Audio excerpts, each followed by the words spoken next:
E o governo federal autorizou a realização de um estudo que vai avaliar o fim das aulas de autoescolas para tirar a carteira de motorista. E uma consulta pública para receber sugestões foi aberta hoje. A consulta pública para saber a opinião das pessoas é o primeiro passo para o novo modelo na habilitação de motoristas.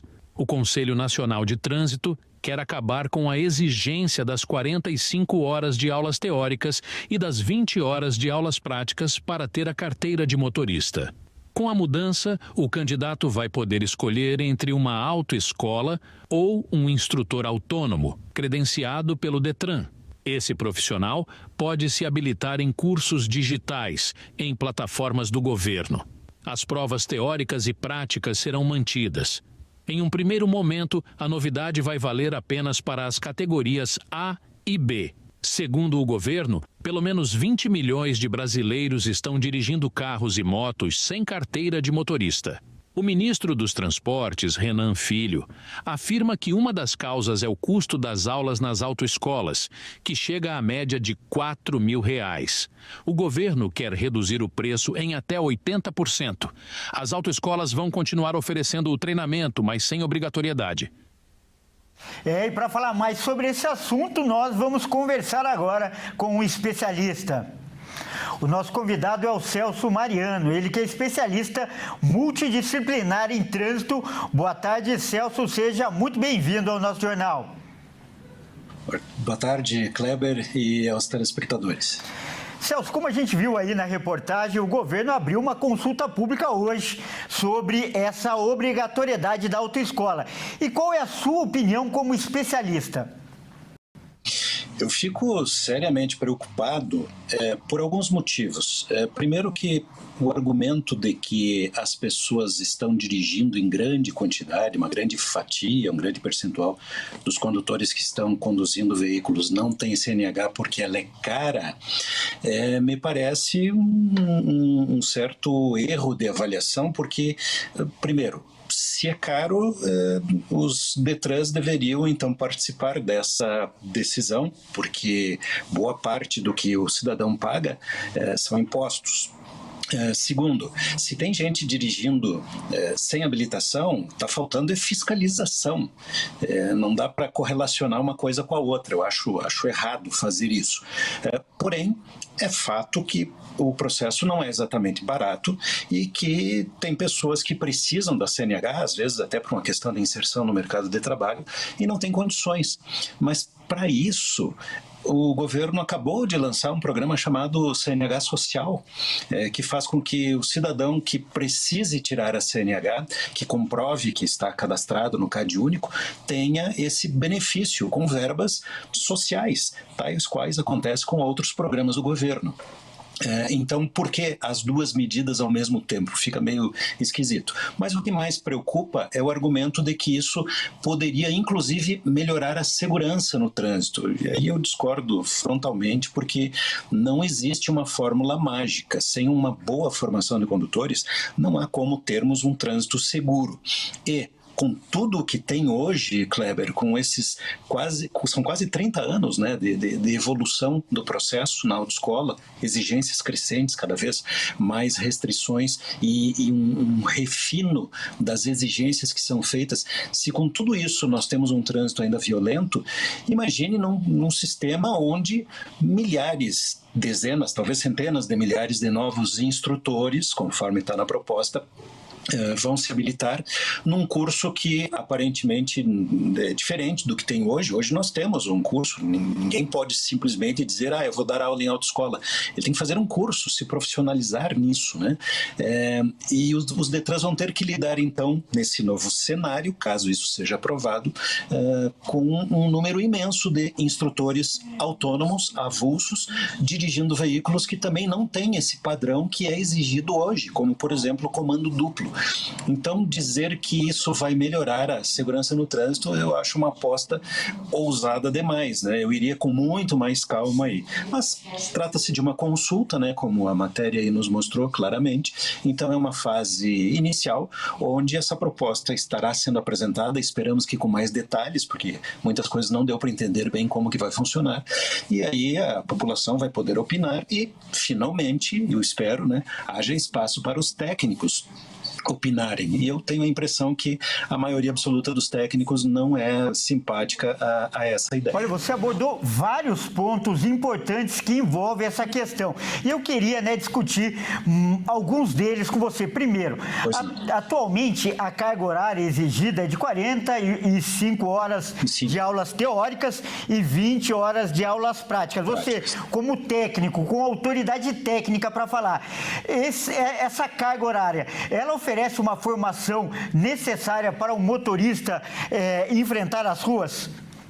Você sabe, Kleber, que esse é um dos pontos assim de maior crítica do pessoal que defende essa ideia de que deve ser mais flexível, não ser um número tão grande. Eu também acho que 45 horas aulas obrigatórias para todo mundo não é a melhor das soluções, mas vamos lá. O Brasil não tem feito a lição de casa. Se nós temos condutores dirigindo sem habilitação, está faltando fiscalização.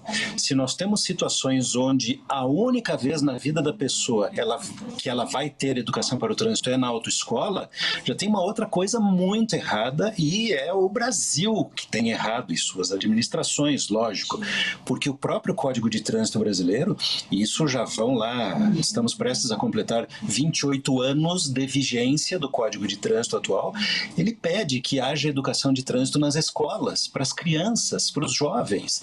Então, se isso estivesse acontecendo, se nós estivéssemos fiscalizando de forma coerente, razoável, acho que daí nós poderíamos flertar com possibilidades de flexibilizar o nosso sistema. Então, as 45 horas teóricas e 20 horas práticas que temos hoje, elas são necessárias e elas funcionam relativamente bem, porque é a primeira e única vez, muitas vezes, que o cidadão vai ter contato com alguma informação de trânsito, com educação para o trânsito.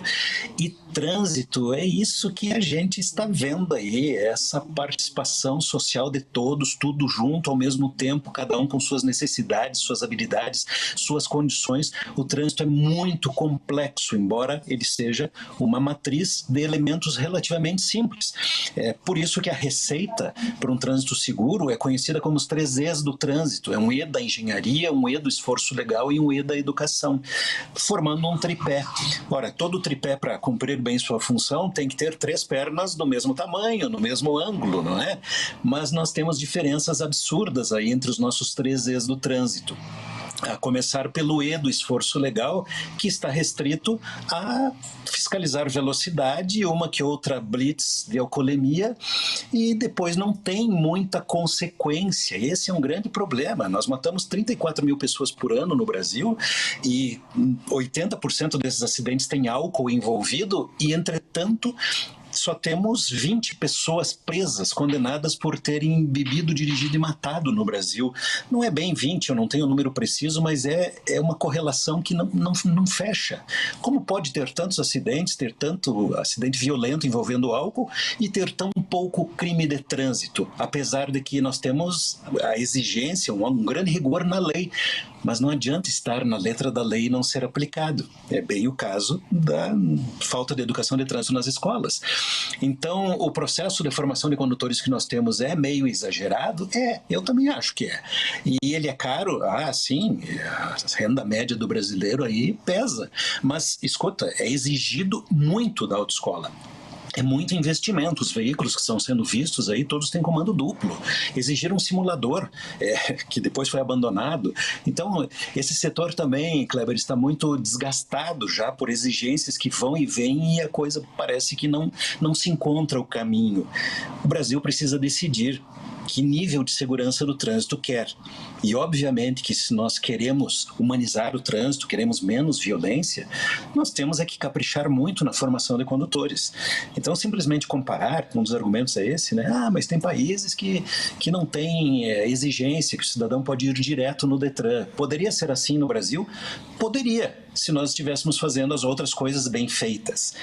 Como não estamos, o que nós vamos ver é o tiro sair pela culatra. A intenção é baratear, desobrigando, né, passar pela autoescola porque ela é cara, mas as pessoas não estão preparadas, mesmo passando pela autoescola, tem muito reteste, imagine estudando sozinhas ou com instrutores que, tudo bem, quem sabe haverá um processo bacana aí, mas nós já temos esse processo, é isso que eu queria que o telespectador pensasse. Nós já pensamos nisso nos últimos 28 anos. As autoescolas foram estruturadas para isso. Ainda não há no Brasil uma forma melhor, mais eficaz, mais eficiente, mais coerente, mais inteligente para preparar condutores do que passar pela autoescola. Correto. E como a gente lembrou bem, enfatizou durante o programa, hoje foi aberta a consulta pública e é muito necessário que especialistas técnicos como você sejam consultados e, acima de tudo, ouvidos para que essa decisão seja tomada. Nós acabamos de conversar com o Celso Mariano, que é especialista multidisciplinar em trânsito. Celso, muito obrigado pela essa participação tão valiosa.